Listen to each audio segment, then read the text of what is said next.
कृपया ध्यान रखें कि इस चैनल में सभी की सभी जो जानकारी है वो शैक्षिक और सूचनात्मक उद्देश्यों के लिए है। इस YouTube चैनल में प्राप्त किसी भी जानकारी को वित्तीय सलाह, कानूनी सलाह या तो व्यक्तिगत सलाह के रूप में नहीं लिया जाना चाहिए। जय हिंद दोस्तों। क्रिप्टो मार्केट के अंदर कुछ टाइम पहले काफ़ी बड़े लेवल पे हमें क्रैश देखने को मिला, क्योंकि न्यूज़ ही ऐसे थे। वर्ल्ड वाइड प्रॉब्लम चल रहा था कि भाई रिसेशन का माहौल दिखाया जा रहा था। क्रिप्टो मार्केट अकेला नहीं गिर रहा था, अमेरिका का स्टॉक मार्केट भी गिर रहा था, इंडियन मार्केट के अंदर भी कुछ इफेक्ट देखने को मिला था, प्लस जापान के मार्केट के अंदर भी कुछ इफेक्ट देखने को मिला था। इसकी वजह से क्रिप्टो मार्केट में भी डंप देखने को मिला। बट क्रिप्टो मार्केट जितना तेज़ी से गिरा उतना तेज़ी से रिकवर भी कर लिया। हम तो महीने की बात करते थे कि एक आध महीने में रिकवर होगा, बट ये तो 7 दिन का रिजल्ट देखेगा। बिटकॉइन का प्राइस वो डंप के अंदर $49,000 तक आ गया था। वीकली टाइम फ्रेम के अंदर ये चार्ट का स्क्रीनशॉट है, ठीक है। और फिर अभी हम देखें तो 62 तक टच हुआ। कहाँ 49 और कहाँ 62, तो समझिएगा 12 से 13 हज़ार डॉलर का रिकवरी 3-4 दिनों के अंदर आ गया है। और ऐसे ही रिकवरी कंटिन्यू रहा तो 15 दिनों के अंदर अंदर मार्केट 65,000 से लेकर $70,000 तक भी हम पहुंच सकते हैं कुछ ही टाइम के अंदर, क्योंकि वीकली टाइम फ्रेम के अंदर यहाँ पे काफ़ी अच्छा खासा बाइंग बना है। तो देखिए रिकवरी तो हमें सामने दिख रहा है कि ऐसे ही रिकवर हुआ तो अल्ट्स भी बाद में धीरे धीरे रिकवर होना शुरू हो जाएंगे। जैसे बिटकॉइन 64 एंड $65,000 का एरिया को क्रॉस करेगा उसके बाद अल्ट्स में भी मेरे हिसाब से रिकवरी हमें शो होना शुरू हो जाएगा। मार्केट की कुछ न्यूज़ें हम देखते हैं कि मार्केट के अंदर अभी क्या माहौल बन रहा है और क्रिप्टो के अंदर क्या क्या हो रहा है वो आपको पता चलेगा। तो सबसे पहले न्यूज़ रिपल की तरफ से अभी आई कि रिपल ने केस विन किया और रिपल को कुछ पेनल्टीज पे करना पड़ा। इतना आपको समझ में आया होगा, बट मैं क्लियर कट इसको कंप्लीटली एक्सप्लेन करूंगा, तभी आपको समझ में आएगा कि रिपल में प्रॉब्लम था क्या। तो रिपल के अंदर केस हुआ था दिसंबर 2020 के अंदर। देखो 4 साल पहले की बात है। 2020 के अंदर रिपल के ऊपर केस हुआ था, रिपल लैब्स प्लस उसके 2 अधिकारियों के ऊपर केस हुआ था और केस किया था एसएससी ने। अब एसएससी क्या है? एसएससी मतलब जैसे हमारे इंडिया के अंदर सेबी डिपार्टमेंट आता है जो स्टॉक मार्केट को संभालता है, उसी तरीके से अमेरिका के अंदर एसएससी आता है। तो एसएससी ने लॉ सूट किया था, केस किया था कि रिपल ने गलत तरीके से अपने टोकन को बेचे हैं। उस तरीके से केस हुआ था कि रिपल ने गलत तरीके से टोकन बेचा है रिटेल इन्वेस्टर को और बड़े इन्वेस्टर को। 2 तरीके से केस किया गया था कि भाई छोटे इन्वेस्टर को जो रिटेल है हमारे जैसे और बड़े बड़े जो इंस्टीट्यूशंस है उसको यहाँ पर गलत तरीके से टोकन बेचा गया था, इसलिए एसएससी ने लॉ शूट कर दिया। फिर केस गया कोर्ट के अंदर। रिपल कह रहा था हम गलत नहीं है और एसएससी कह रहा था कि आप गलत है। केस चलते चलते 2023 के अंदर रिपल केस विन किया।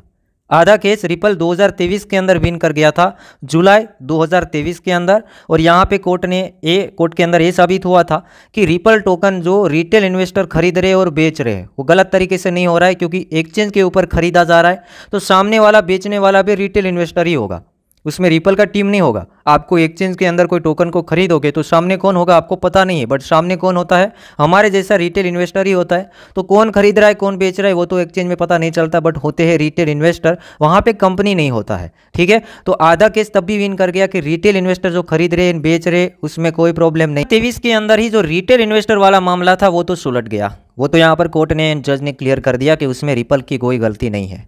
बट बड़े बड़े लोग जो इंस्टीट्यूशंस सेलिंग हुआ था, इंस्टीट्यूशंस के लिए रिपल टोकन सेलिंग हुआ था, वो तभी भी अनरजिस्टर्ड सिक्योरिटीज़ के रूप में केस चल रहा था। और आगे जाके रिपल के लिए एसएससी ने $2 बिलियन की डिमांड की कि आपको $2 बिलियन का पेनल्टी है वो पे करना पड़ेगा। आगे जाके ऐसा भी बताया, ठीक है। आधा केस विन करने के बाद आगे ये बताया कि आपने बड़े बड़े लोगों को गलत तरीके से टोकन सेल किया है तो $2 बिलियन का आपको जुर्माना पे करना पड़ेगा। तो सामने रिपल ये कह रहा था कि $2 बिलियन किस बात का, ठीक है। $2 बिलियन आप हमसे ले रहे हैं। सामने देखिए लूना, वहाँ पे लूना का एग्जांपल भी दिया गया रिपल ने कोर्ट के अंदर कि लूना तो डूब गया, कंप्लीटली डूब गया। एटलीस्ट हमारा टोकन डूबा तो नहीं है, हमारा टोकन तो स्टेबिलिटी दिखा रहा है, आधा डॉलर से लेके $2 के बीच में ट्रेड कर रहा है। लूना पूरा का पूरा खत्म हो गया तो उसके ऊपर तो कोई पेनल्टी आप लोगों ने नहीं लगाया है, ठीक है। काफ़ी सारी बातें हुई और केस को आगे लड़ा गया। लड़ते लड़ते ये $2 बिलियन को बाद में जाके कोर्ट ने रिड्यूस कर दिया अभी इन दिनों के अंदर। और बाद में डिमांड किया गया, कोर्ट ने ये कहा कि अब $125 मिलियन का आपको जुर्माना पे करना पड़ेगा और ये केस को यहाँ पर ही हम क्लोज कर देते हैं। तो देखिए $2 बिलियन का पेनल्टी देना था, वहीं पे रिपल ने यहाँ पर ये जीत हासिल की कि अब पेनल्टी $125 मिलियन का देना पड़ेगा और केस से उसको क्लोज किया जाएगा। कोर्ट ने यहाँ पर ये रिड्यूस कर दिया, जो पेनल्टी था 94% रिड्यूस कर दिया। $2 बिलियन का पेनल्टी 94% तक रिड्यूस कर दिया और रिपल है वो केस विन कर जाता है और ये लो शूट को एंड किया जाता है। भी कहा जाता है कि रिपल अब सिक्योरिटीज नहीं है। तो देखते हैं दोस्तों अब रिपल के अंदर क्या होता है। काफ़ी पुरानी क्रिप्टो करेंसी है और काफ़ी यूज केस भी हैं, बट वो थोड़ा स्टेबल है, मतलब उतना ज़्यादा पंप भी नहीं होता है, डंप भी नहीं होता है। बट जैसे न्यूज़ आती है कि अब जो आधा केस चल रहा था वो भी यहाँ पे खत्म हो जाएगा, जो $2 बिलियन का जुर्माना देना था वहाँ पे अब $125 मिलियन का ही जुर्माना देना पड़ेगा और केस खत्म हो रहा है। तो तुरंत 30% जितना रिपल है वो पंप हुआ था वो आपने देखा होगा, ठीक है। तो रिपल की बात यहाँ पे खत्म होती है। ताज़ा न्यूज़ यही है रिपल के लिए। आगे आप बात करेंगे तो रसिया की तरफ से एक न्यूज़ अपडेट आती है। व्लादिमीर पुतिन ने एक क्रिप्टो करेंसी के लिए जो लो है वो साइन किया है, लो के अंदर साइन किया है रेगुलेशन के लिए, क्रिप्टो माइनिंग के लिए और क्रिप्टो ट्रेडिंग के लिए। तो कहीं ना कहीं पॉजिटिव बात है कि भाई रेगुलेशन रसिया के अंदर ज़्यादा हो रहे हैं क्रिप्टो को लेके। आगे हम बात करेंगे तो डोनाल्ड ट्रंप का एक बात ऐसा कहना है कि जैसे 1929 के अंदर क्रेश आया था, काफ़ी बड़ा क्रेश, डिप्रेशन आया था स्टॉक मार्केट के अंदर और अदर मार्केट के अंदर, वर्ल्ड वाइड डिप्रेशन आया था 1929 के अंदर, उसी तरीके का डिप्रेशन की क्लोज ही हम, कि ऐसा ही डिप्रेशन, ऐसा ही क्रेज के क्लोज हम है, डोनाल्ड ट्रंप का ऐसा कहना है। बट कभी कभी ऐसा होता है दोस्तों, जब कुछ अच्छा होना होता है तब लोग डराना शुरू कर देते हैं। डोनाल्ड ट्रंप भी देखेंगे क्रिप्टो के सपोर्टर है और मेरे हिसाब से क्रिप्टो के इन्वेस्टर भी है। हो सकता है कि बड़ा इन्वेस्टमेंट इसने किया हो और लोगों को डराना चाहते हो। कभी कभी लोग ऐसे पहले से बता देते हैं, वो मैक्सिमम टाइम गलत साबित होता है कि भाई डरो मत। 1929 जैसा क्रेज तो मेरे हिसाब से संभव अभी तो मेरे को नहीं लग रहा है और डिप्रेशन भी नहीं लग रहा है। ये मार्केट में क्रेज आया है, बस एक फियर क्रिएट करके ही क्रेज आया है, जो कि ये जल्दी खत्म हो सकता है। अब यहाँ पर इसने ये भी कह दिया है कि and a new world war, new world war भी होगा, क्योंकि छोटा मोटा वॉर हम देख रहे हैं। तो इतना ज़्यादा तो कंडीशन मेरे हिसाब से ख़राब नहीं होगा। ये एक न्यूज़ अपडेट है। नेक्स्ट एक पॉजिटिव बात हम करें तो FTX 2022 के अंदर कोलैप्स हो गया था और बैंक्रप्सी फाइल करवा दिया था।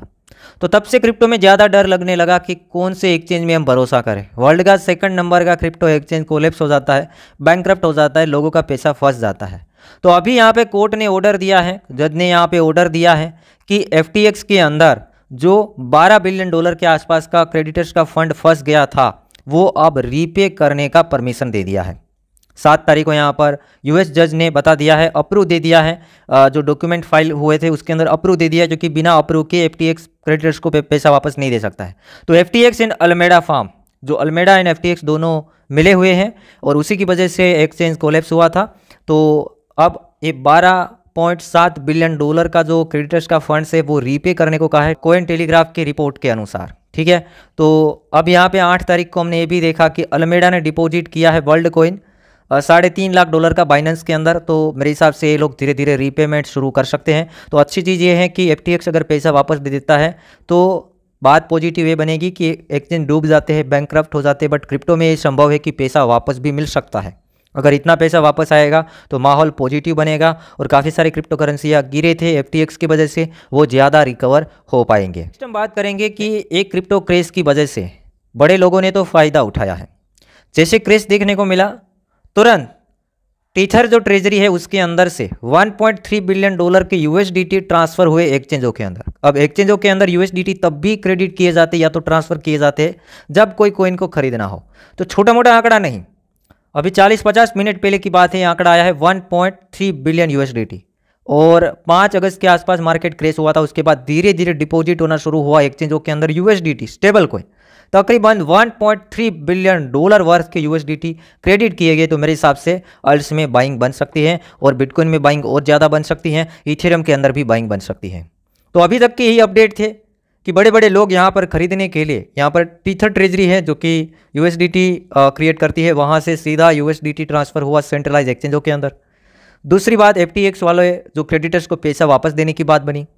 तीसरी बात, ये डोनाल्ड ट्रंप ने थोड़ा नेगेटिव कहा, जब जब ये बड़े लोग नेगेटिव कहते हैं तब कुछ अच्छा होता है। आगे हम देखेंगे तो व्लादिमीर पुतिन ने कुछ लो क्रिप्टो करेंसी के लिए बनाया और उसको साइन कर दिया है रेगुलेशन के लिए, माइनिंग एंड ट्रेडिंग के लिए। और यहाँ पे कहेंगे तो रिपल केस विन कर गया कंप्लीटली और ज़्यादा पेनल्टी भी ना देना पड़ा। तो ये मार्केट का माहौल है, धीरे धीरे मामला पॉजिटिव हो रहा है। बात बिगड़ी थी रिपल के लिए 2020 के अंदर, वो सुधर गई। FTX की बात बिगड़ी थी, वो भी सुधरने की बात हुई। साथ ही साथ मार्केट डंप हुआ था तो बड़े लोग पैसा ट्रांसफर कर रहे सेंट्रलाइज एक्सचेंजों के अंदर, वो बात भी यहाँ पर सुधर रही है। अब आपको क्या लगता है कि क्या मार्केट जल्दी से तेजी से रिकवर करेगा? क्या बुल रन शुरू होने वाला है? आपके दिमाग में जो भी चल रहा है कमेंट सेक्शन के अंदर बताना। बाकी आज के लिए इतना ही, मिलते हैं एक नए वीडियो के साथ।